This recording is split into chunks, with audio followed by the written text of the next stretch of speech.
नमस्कार, टेकपाना टेक अपडेटमा यहाँलाई स्वागत छ। म हरिजन थापा। छिटो भनेकै वर्ड लिंक।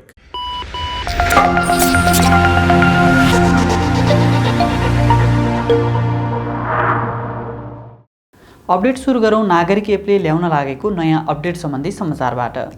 नागरिक एपबाट लोकसेवा आयोगको फारम भर्न सकिने भएको छ। नागरिक एपले आफ्नो आगामी अपडेटबाट यो सुविधा सञ्चालनमा ल्याउने गरी आवश्यक तयारी पूरा गरेको हो।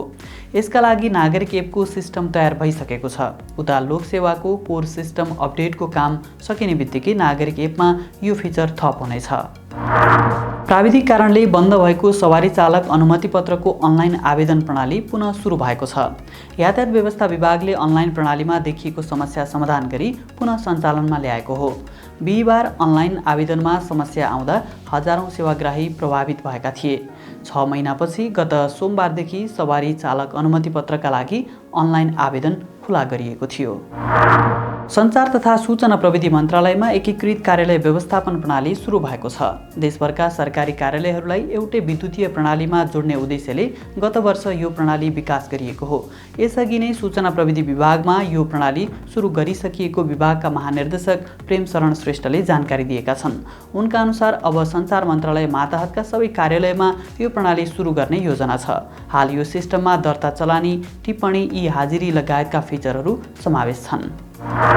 नेपालको निजी मोबाइल सेवा प्रदायक कम्पनी एन्सेल आजियाटा लिमिटेड कुल 540 जना कर्मचारीको भरमा चल्ने गरेको पाइएको छ। नियामक नेपाल दूरसञ्चार प्राधिकरणको वार्षिक प्रतिवेदनबाट दूरसञ्चार सेवा प्रदायक कम्पनीहरूमा कार्यरत कर्मचारीहरूको विवरण सार्वजनिक भएको हो। निजी क्षेत्रसँग प्रतिस्पर्धा गर्ने सरकारी लगानीको नेपाल टेलिकममा भने करिब 4000 कर्मचारी कार्यरत छन्, जसमा प्राविधिकतर्फ 2510 र अप्राविधिकतर्फ 1448 जना गरी कुल 3958 कर्मचारी छन्। यद्यपि आउटसोर्सिङको रूपमा राख्ने कर्मचारीको विवरण भने प्राधिकरणले सङ्कलन गरेको छैन। नेपालमा एक वर्षमा मोबाइल ब्याङ्किङबाट हुने कारोबारको सङ्ख्या दोब्बरले बढेको छ भने कारोबार रकम झन्डै 4 गुणाले वृद्धि भएको छ।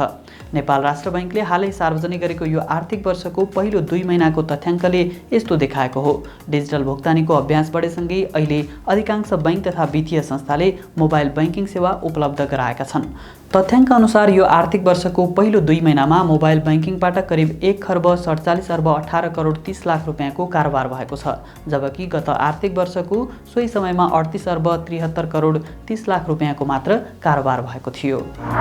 इन्टरनेट सेवा प्रदायकले कार्तिक मसान्तभित्र नेपाल विद्युत प्राधिकरणसँग पोल भाडा सम्झौता गरिसक्नुपर्ने भएको छ। नेपाल दूरसञ्चार प्राधिकरणले बिहिबार एक सूचना प्रकाशित गर्दै नेपाल विद्युत प्राधिकरणसँग सम्झौता नगरी टेलिफोन तथा इन्टरनेट सेवा सञ्चालन गरिरहेका सेवा प्रदायकको नाममा यस्तो सीमा तय गरेको हो। यसका लागि सेवा प्रदायकहरूले विद्युत पोलहरू प्रयोग गरेको स्थान, परिणाम र अवधि स्वयं आफैले घोषणा गर्नुपर्नेछ। यसअघि पोल भाडा विवाद चर्किँदै जाँदा नेपाल विद्युत प्राधिकरणले इन्टरनेट सेवा नै अवरुद्ध हुने गरी देशव्यापी रूपमा इन्टरनेटको केबल काट्ने अभियान सुरु गरेको थियो। पब्जी मोबाइलको ग्लोबल ई स्पोर्ट्स टुर 2021 मा सहभागी नेपाली 2 टोलीले 7औं र 8औं स्थान प्राप्त गरेका छन्। कार्तिक 7 गतेदेखि सुरु भएको प्रतियोगितामा नेपाली टोलीहरू ट्रेन टु किल T2K र DRS गेमिङले क्रमशः 7औं र 8औं स्थान हासिल गरेका हुन्। यो सँगै दुवै टोलीले $6000 हात पारेका छन्। प्रतियोगितामा विभिन्न देशका 16 टोली सहभागी थिए। काठमाडौँ उपत्यका खानेपानी लिमिटेड KUKL ले अनलाइनबाट महसुल तिर्ने सुविधा सुरु गर्ने तयारी गरेको छ। अनलाइन महसुल भुक्तानी सेवा सुरु नगरेको भन्दै आलोचना खेपिरहेको KUKL ले सेवा सुरु गर्न भुक्तानी सेवा प्रदायकसँग प्रस्ताव माग गरेको छ। KUKL ले कम्पनीका ग्राहकलाई अनलाइन महसुल भुक्तानी गर्ने व्यवस्था मिलाउन इच्छुक सेवा प्रदायकबाट प्रस्ताव माग गरेको हो।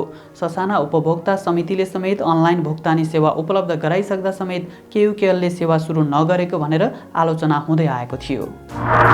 नेपाली बजारमा लेनोभोका 2 नयाँ ट्याब्लेट सार्वजनिक भएको छ। लेनोभोको नेपाल स्थित आधिकारिक विक्रेता कल मोबिलिटी प्रालीले M8 र M10 FHD प्लस गरी 2 मोडलका ट्याब भित्र्याएको हो। M8 ट्याब 3 GB र्याम तथा 32 GB इन्टरनल स्टोरेजमा उपलब्ध छ। त्यस्तै M10 FHD plus 4 GB RAM तथा 128 GB इन्टरनल स्टोरेजमा उपलब्ध छ।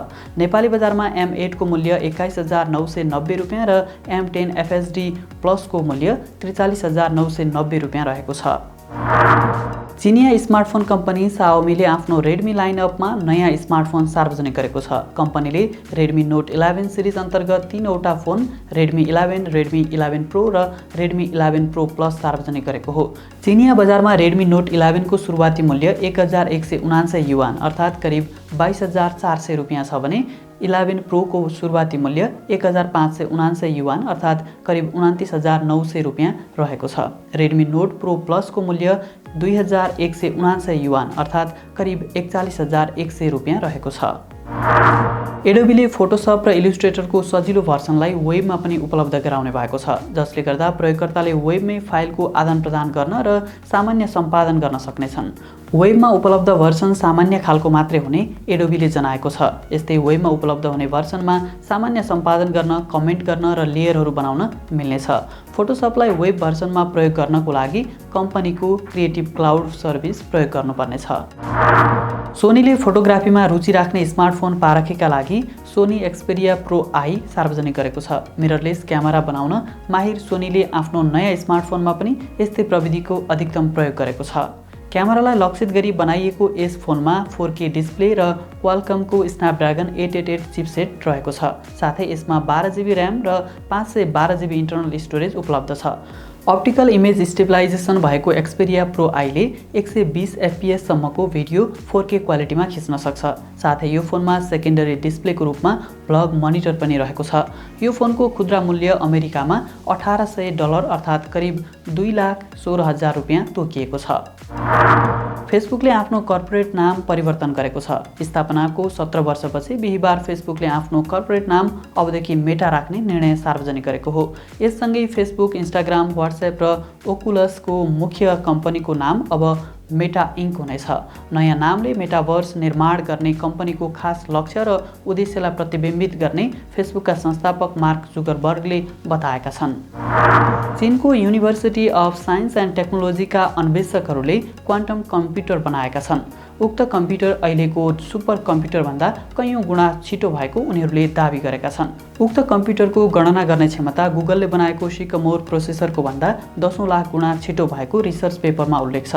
चिनिया अनुसन्धानकर्ताहरूले 66 क्युबिटको क्वान्टम कम्प्युटर बनाएका छन्। तुलनात्मक रूपमा भन्नुपर्दा गुगलको सिकमोर सिस्टम 53 क्युबिटको हो। टेक अपडेट आजलाई यति नै। मङ्गलबार अर्को अपडेट लिएर आउनेछौँ। तबसम्मको लागि म हरिजन थापा बिदा हुन्छु। नमस्कार।